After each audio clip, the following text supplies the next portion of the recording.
যে মেয়েরা টাকনুর উপরে কাপড় পরবে আল্লাহ তাআলা ওই অঙ্গগুলো জাহান্নামের আগুনে জ্বালাবেন। আমার ভাই ভেবে দেখুন, বেঈমান কাফেররা চক্রান্ত করলো। এখন যতগুলো সালোয়ার বিক্রি হচ্ছে সব মেয়েরা এইখানে সালোয়ার পরছে। ঠিক বললাম না ভুল বললাম? এই জায়গায় আর কিছু কিছু মেয়ে আছে পায়েতে আবার কালো সুতো বাঁধছে। কার কি ব্যাপার? বলে লজল লাগবে না, গলায় দড়ি বাঁধলো আর মরবি না। কত বড় দুঃখ! এর থেকে বড় শিরক আর কিছু আছে? পায়ে দড়ি বেঁধেছে স্টাইল করে, আর লোকে জিজ্ঞেস করলে বলছে এটা আমার মা বলেছে, আমার দাদি বলেছে, লজল লাগবে না। তো দাদি কবরে গেলে তোর দাদি বুঝতে পারবে কি পাপ করেছে। মারাত্মক শিরক। সুতোর উপরে বিশ্বাস, সৃষ্টিকর্তার উপরে বিশ্বাস নেই। মহিলাদেরকে অনুরোধ করে বলছি তোমরা টাকনুর নিচে কাপড় পরবে যদি কিয়ামতের দিনে জান্নাতের উত্তর অধিকারী হতে চাও। রাসূল সাল্লাল্লাহু আলাইহি সাল্লামের আদর্শকে বিকৃত করা হচ্ছে, বেঈমান কাফেররা করছে যাতে মুসলমানদের ঈমান ধ্বংস হয়ে যায়। আজকে তা না হলে মুসলমানের কাছে মদ হালাল হতে পারে, মুসলমানের কাছে গাঁজা হালাল হতে পারে, মুসলমানের কাছে আপনার সুদ হালাল হতে পারে? কখনো নয়।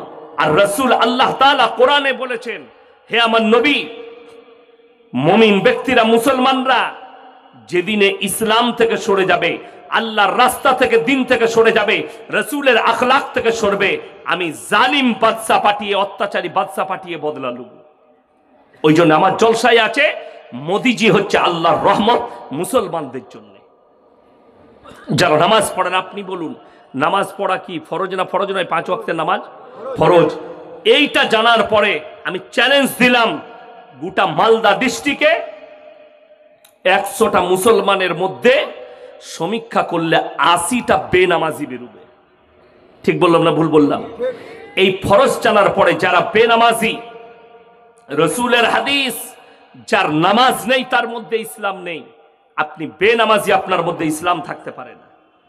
আপনি এটা জানার পরেও আপনি নামাজ পড়েন না।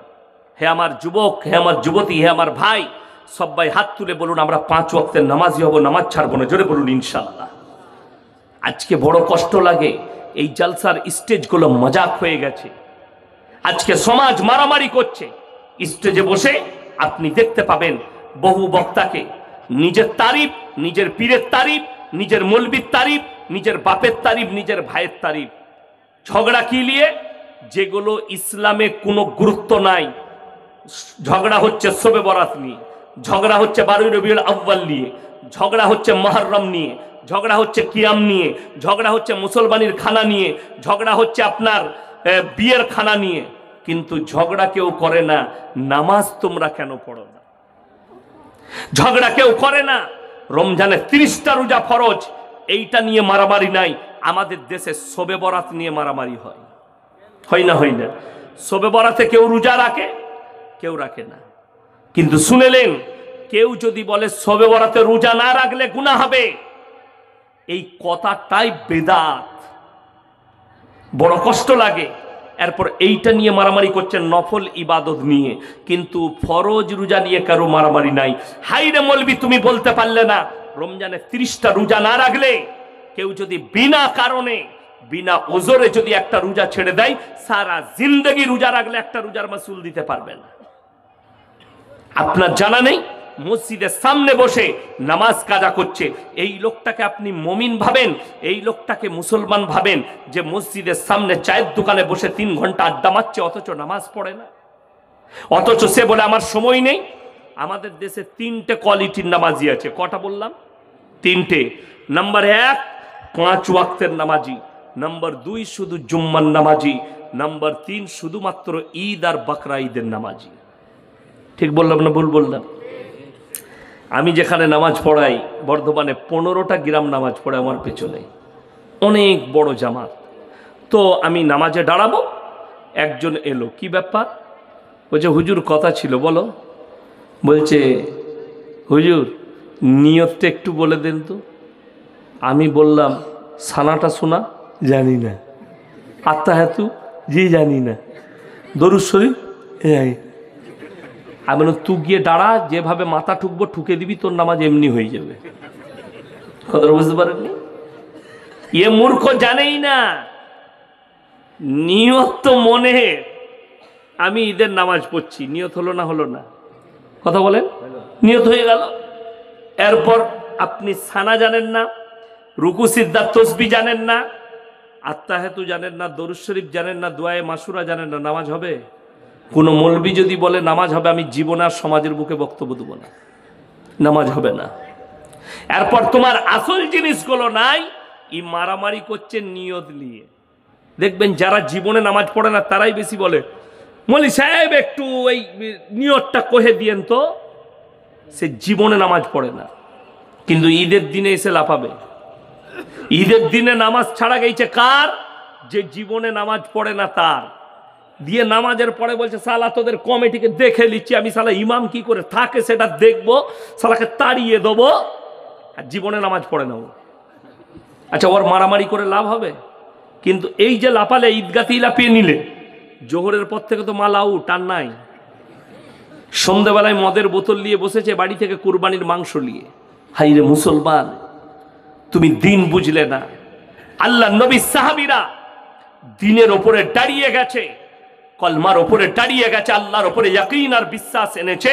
আল্লাহর কসম, ইতিহাস তুলে দেখলেন 313 জন সাহাবী একদিকে, 1000-এর বেশি বেঈমান কাফের একদিকে। আল্লাহ জয়লাভ করিয়েছেন সাহাবীদের বিশ্বাস আর ইয়াকিনের উপরে। আর আজকে পৃথিবীতে 250 কোটি মুসলমান, পৃথিবীতে 47টা মুসলিম রাষ্ট্র, নিরীহ ফিলিস্তিন আর গাজার শিশু থেকে নিরীহ মানুষ দাঁড়িয়ে 60 লাখ ইহুদির কাছে মার খাচ্ছে, আর গোটা পৃথিবী নীরবে দাঁড়িয়ে দেখছে।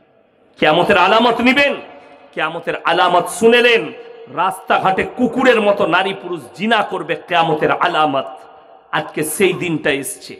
কিয়ামতের আলামত শুনেলেন, কিয়ামতের আলামতের মধ্যে মারাত্মক আলামত, মক্কা মদিনার লোক দিন থেকে সরতে শুরু করবে।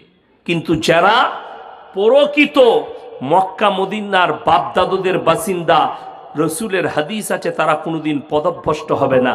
সালমান প্রিন্স, এর বাপ এর দাদু, এরা প্রকৃত আরবিয়ান নয়, অন্য দেশ থেকে, ইয়ামান থেকে উঠে এসে এরা এখানে বসবাস করছে। 1 সপ্তাহ আগে কিয়ামতের আলামত নিয়ে নেন। 1 সপ্তাহ আগে আরবের রিয়াদে একটা কনসার্ট হয়েছে, যে কনসার্টের ওপরে পৃথিবীর বিখ্যাত ড্যান্সাররা ড্যান্স করেছে, র্যাম্পে চলেছে। সেখানে ড্যান্স করেছে কে? তার নাম হচ্ছে জেনিফার লোপেজ। এবং মহিলাটা পুরো উলঙ্গ, এবং তার যে ছবিটা উঠছে পেছনে স্ক্যান তৈরি করা হয়েছে, স্ক্যানটা হচ্ছে কাবা ঘর, স্ক্যানটা হচ্ছে কাবা ঘর। আর কাবা ঘরে ওই ন্যাংটো মেয়েটার ছবি উঠছে। আর আরবের বাদশা মাথায় রুমাল দিয়ে লম্বা জামা পরে হারামখোররা হাততালি মারছে, মজা নিচ্ছে। আল্লাহর কসম, লেখেলেন আমি ইয়াসিন মারা যেতে পারি। আপনারা এটা ভাববেন না মিডল ইস্টে চিঙ্গারি উঠেছে, আরব বেঁচে থাকবে, কুয়েত বেঁচে থাকবে, দুবাই বেঁচে থাকবে। গোটা বিশ্ব জড়াবে এই যুদ্ধে, মিডল ইস্টের যুদ্ধে গোটা মিডল ইস্ট জড়িয়ে পড়বে, এই আরবও জড়াবে। আজকে ফিলিস্তিনের 40-42 হাজার শিশু, নিরীহ শিশু মারা গেছে, তাদের চোখের পানি कहर হয়ে পড়বে। এই সালমান প্রিন্সেরও চোখে পানি পড়বে তার দেশের মৃত্যু দেখে। মৃত্যু ঘন্টা তোমার উদ্দেশ্যে বাজবে, তুমি রেডি হও। তোমার গান বাজনা, তোমার ড্যান্স আর কাবাহরে তৌহিন, তোমার উপরে আল্লাহর গজব খুব তাড়াতাড়ি নাজিল হবে, তুমি রেডি হও। আপনারা কি মনে করছেন যেখানে নবীজি শুয়ে আছে, মক্কা মদিনা আছে, সেই দেশে কি আল্লাহর আযাব আসতে পারে না? অবশ্যই আসবে। যখন দিন থেকে সরে যাবে, এটা কোরআনের বাণী, আমার দিন থেকে সরে যাবে, আমার রাস্তা থেকে সরে যাবে, রাসূলের আখলাক থেকে সরে যাবে, আমি জালিম বাদশা পাঠিয়ে দিয়ে বদলা লুব। তাদের অবস্থা এই হবে যারা কাবা ঘরে তৌহিন করে, কাবা ঘরে ন্যাংটো মেয়েকে ড্যান্স করিয়ে তৌহিন করে। এটা কিয়ামতের আলামত। অথচ জানেন হাজার হাজার শিশুর কাছে খাবার নেই ফিলিস্তিন গাজায়। অথচ বড় দুঃখ লাগে, একজন মা, তার সব চলে গেছে, স্বামী থেকে শুরু করে পরিবার ধ্বংস হয়ে গেছে, বাড়ি ধ্বংস হয়ে গেছে, তার 3টে বাচ্চা তার কাছে আছে এবং সে জীবিত আছে। মিডিয়ার সামনে চোখের পানি ফেলিয়ে বলছে 15 দিন কোনো খাবার পাইনি।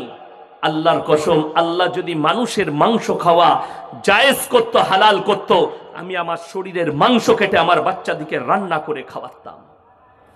অথচ এরা হাজার হাজার কোটি টাকা দিয়ে কনসার্ট তৈরি করে গান আর বাজনা মজ আর মস্তি করছে। বড় কষ্ট লাগে। সাহাবীরা ইসলামের জন্য জদ্দোজিহাদ করেছে, ইসলামের জন্য তাদের জান মালের কুরবানি হয়েছে। আজকে বড় কষ্ট লাগে আপনার কাছে মসজিদের জন্য হাত পাতলে আপনার দ্বিধাবোধ হয় যে টাকা দেবো না। আপনার কাছে হাত পাতলে মাদ্রাসার জন্য দিনের খাতিরে কোরআনের মহব্বতে আপনার পকেট থেকে টাকা বের হয় না। হাইরে মুসলমান, তোমাকে জান দিবার প্রয়োজন নেই। এই যুগে কেউ যদি শুনেলেন খালি মসজিদে দান করে, আপনি শহীদের সমান মর্তবা পাবেন। চলে বলুন সুবহানাল্লাহ। ইসলামকে বাঁচানোর জন্য দুঃখ লাগে, সাহাবীরা জান মাল বিবি বাল বাচ্চার কুরবানি করে দিয়েছে। হযরতে আম্মার ইবনে ইয়াসির তার মায়ের 2 পায়ে উট বেঁধে দুদিকে তাড়িয়ে দিয়েছে, আঁখ ফাড়ার মতো ফাড়া গেছে। হযরতে সাইয়্যিদনা বেলাল হাবসি রাদিয়াল্লাহু তাআলা আনহু কোমরে দড়ি বেঁধে উটের পেছনে বেঁধে উটকে তাড়িয়ে দিয়েছে, পিঠের চামড়াটা কোমরে চলে এসেছে। আল্লাহর কসম, কলমা থেকে সরেনি, তারা টিকে রয়েছে কলমার ওপরে। আপনি ভেবে দেখুন, যুদ্ধের ময়দানে হযরতে আমিরে হামজা রাদিয়াল্লাহু তাআলা আনহু তিনার বুকটা চিড়ে কলিজা থটটা বার করে চিবিয়েছে, তার নাম হিন্দা। আল্লাহ তাকেও ঈমান দান করেছেন। এখনো পর্যন্ত আপনার ওহুদের প্রান্তরে 70 জন সাহাবীর কবর ব্যারিকেড দিয়ে ঘেরা আছে, সেইখানে শুয়ে আছেন আপনার হযরতে আমিরে হামজা রাদিয়াল্লাহু তাআলা আনহু। ইসলামকে বাঁচাবার জন্য, ইসলামকে টিকাবার জন্য আল্লাহ নবী সাহাবীরা জানমালের কুরবানি দিয়েছে। আজকে মুসলমান জান দিতে বলা হয়নি, মাল দিতে বলা হয়েছে, তাও মুসলমান পেছনে, তাও আপনি পিছিয়ে। যে আপনার মাল দ্বারা আপনার মসজিদকে আপনি বাঁচাতে পারবেন না, আপনার শ্রম দ্বারা আপনি মসজিদকে বাঁচাতে পারবেন না, আপনি কোরআনের পক্ষে নেই। এটাই হচ্ছে দুঃখের। হাইরে মুসলমান, আপনি মনে করছেন বেঈমান কাফেররা ঠান্ডা মাথায় আপনাকে দিয়ে জিনা করাচ্ছে, ঠান্ডা মাথায় আপনাকে দিয়ে জিনায় লিপ্ত হচ্ছে আমার আপনার সন্তান। শুনবেন তারা কিভাবে ঠান্ডা মাথায় জিনা করাচ্ছে। আপনাকে বলে যাচ্ছি, জায়গাটার নাম কালিয়াচক বাস স্ট্যান্ড। সালটা হচ্ছে 2023 সালের ডিসেম্বরের 30 তারিখ। আপনি ছিলেন তো? গয়েশ বাড়িতে আমার জলসা, সুজাপুর গয়েশ বাড়ি, চিনেন না? চিনেন না আপনারা? খুব চিনেন, কাছি। ওই গয়েশ বাড়িতে আমি জলসা শেষ করেছি 11:45-এ। আমার গাড়ি, আমার সিস্টেম হচ্ছে আমি গাড়ি থেকে নামবো, গাড়িতে চাপবো, 1 মিনিটে আমার গাড়ি 2 কিলোমিটার যাবে। আমার মাদ্রাসা আছে সকালবেলায়, আমি মাদ্রাসা থেকে আমার বাড়ি 300 মিটার, কিন্তু আমি বাড়িতে যাই না, আমি মাদ্রাসায় গিয়ে ক্লাসে আমার রুমেতে আমি আরাম করি ফজরের পরে, যাতে আমার ক্লাস না ছাড়া যায়। চলুন, আমি 11:45-এ গাড়ি ছেড়েছি, 13 মিনিটের মাথায় গয়েশ বাড়ি থেকে আমার গাড়ি কালিয়াচক স্ট্যান্ড। গাড়ি এসে জ্যামে দাঁড়িয়ে গেল, 5-6টা গাড়ি দাঁড়িয়েছে পেছনে। আমার ম্যানেজারকে বললাম নেমে দেখো কিসের জ্যাম এত রাত্রিতে, কিছু হলো? ঘুরে এসে কি উত্তর দিচ্ছে জানেন? 100টার মতো যুবক গোটা দুদিকটা হাই রোড ঘেরে রেখেছে, আর মধ্যেখানে 1 লক্ষ টাকার খালি বোম বিছিয়ে রেখেছে। 1 জানুয়ারি পালন করবে, তারা কেউ অমুসলিম নয়, প্রত্যেকটা মুসলমান। আর প্রশাসন বাবুরা গার্ড দিয়ে রেখেছে, এরা বোম ফাটাবে, 1 জানুয়ারি পালন করবে। কাঁটাই যখন 12টা বাজলো, বোমগুলো ধরিয়ে দিল। কমপক্ষে 10 থেকে 15 মিনিট থেকে 20 মিনিট খালি বোমগুলো ফাটলো। আপনারা এদিকে মুসলমান বলে, আমার মতো মৌলবীর কাছে ফতোয়া হলে এদিকে মুসলমানই বলা যাবে না। মুসলমান সে যে আল্লাহ এবং রসুলের আখলাক থেকে সরবে না। যদি বলেন এই 1 জানুয়ারি পালন করা হারাম, আমার এই হারাম শব্দ যদি কোনো বাপের বেটা মৌলবি কাটতে পারে, আমি জীবনে সমাজের বুকে বক্তব্য দেবো না। আমি কোরআন থেকে দলিল দেবো আপনাদেরকে। এই মাসটা ডিসেম্বর মাসের আজকে ক তারিখ? 2। কালকে আমার নদিয়া চাপড়ায় জলসা আছে, আজকে 2 তারিখ। আপনাকে বলে দিই, 25শে ডিসেম্বর মুসলিমদের যুবকরা পালন করছে। যদি এখানে না দেখেন, মালদা টাউনে দেখতে পাবেন। খ্রিস্টানদের গির্জায় গিয়ে কয়েকশো মুসলমান যুবক লাইনে দাঁড়াচ্ছে। আমার বর্তমান টাউনে আমি দেখেছি। কলকাতায় কয়েক হাজার স্টুডেন্ট, মুসলিমদের যুবক যুবতী, তারা গির্জার সামনে গিয়ে গির্জার ভেতরে আশীর্বাদ নিচ্ছে। জানেই না এর হাকিকত কি, এটার পক্ষে গেলে কি হতে পারে। আমরা ঈসা নবীকে বিশ্বাস করি, সবাই করবেন, জোরে বলুন ইনশাল্লাহ। এটা একটা ইমানের অঙ্গ যে আমি যতগুলো নবী পাঠিয়েছি এদিকে যেন এরা নবী বলে, পয়গম্বর বলে বিশ্বাস করে। এটা রাসূলের হাদিস এবং কোরআন, এটা আপনারা বিশ্বাস করবেন। কিন্তু শুনেলেন এই যুগে আমল কার হবে? কথা বলে না, কার কথা? আমরা কাকে মানি? নবী মুহাম্মদ সাল্লাল্লাহু আলাইহি সাল্লামকে। আমল হবে রাসূলের কথায়। বড় কষ্ট লাগে, দুঃখ লাগে। আমি অনেক দিন আগে, আজ থেকে 10 বছর আগে, 10 থেকে 12 বছর হবে, মুর্শিদাবাদের লালবাগে এক জায়গায় জলসা করছিলাম। তো একজন বেচারা কোথা থেকে এসেছিল জানি না, সে প্যান্ট শার্ট পরে এসেছিল বায়ান করার জন্যে। তো তাকে কিছু মৌলবি সেখানে আপত্তি করলো যে প্যান্ট শার্ট পরে স্টেজে বায়ান করতে দেবো না, আপনাকে পাঞ্জাবি পরতে হবে। তো মার্কেট থেকে একটা কিনে এনে দিল না কার দিল, সেটা পরে সে বায়ান করলো। এবং স্টেজে সেই মৌলবিদিকে, সাধারণ ছেলে, সেই মৌলবিদিকে ছোট করার জন্য সে তার বক্তব্যকে কোন দিকে নিয়ে যাচ্ছে? ওয়াজাউ আলা কমিসিহি বিদাবিন কাদিব ক্বালা বাল সাওয়ালাত লাকুম আনফুসুকুম আমরা। কামিজ মানে শার্ট। সে বলতে চাইছে, সে মানুষকে বোঝালো ইউসুফ নবী কোরআনে আছে ওয়াজাউ আলা কমিসিহি বিদাবিন কাদিব, ইউসুফ নবী শার্ট পরেছে তাই আমি শার্ট পরেইছি, মৌলবীরা আপত্তি করবে কেন? এরপর অনেক লোক বললে দামি কথা বলেছে। বেচারা সভাপতি আরো দুটো মৌলবি চুপচাপ বসে গেছে, তাদেরকে অপমান করছে। আমি স্টেজে গেলাম, সিটে না, বসুন এখানে। আপনি মুহাম্মদ সাল্লাল্লাহু আলাইহি সাল্লামের অনুসারী না আপনি ইউসুফ নবীর অনুসারী? বলে আমি মুহাম্মদ সাল্লাল্লাহু আলাইহি সাল্লামকে মানি। আমি বললাম তুমি তোমার ভুলটাকে ঢাকার জন্যে, তুমি তোমার ভুলটাকে সত্য প্রমাণ করাবার জন্যে তুমি ইউসুফ নবীর আমলটাকে বলছো আমার আমল। ওই ইউসুফ নবীর ঘটনাটা দেওয়া হয়েছে শিক্ষা নেওয়ার জন্য, আমল করার জন্য নয়। কি করার জন্য? শিক্ষা নেওয়ার জন্য। ওখানে অনেকগুলো জ্ঞান আছে, আল্লাহ কোরআনে বলেছে তোমরা এখান থেকে জ্ঞান অর্জন করো, কিন্তু আমল হবে রাসূল আকরাম সাল্লাল্লাহু আলাইহি সাল্লামের আমলটাই আমল। তুমি বলতে পারো ইসলামে যে কোনো পোশাক পরা জায়েজ আছে, জায়েজ আছে, কোনো অসুবিধা নেই।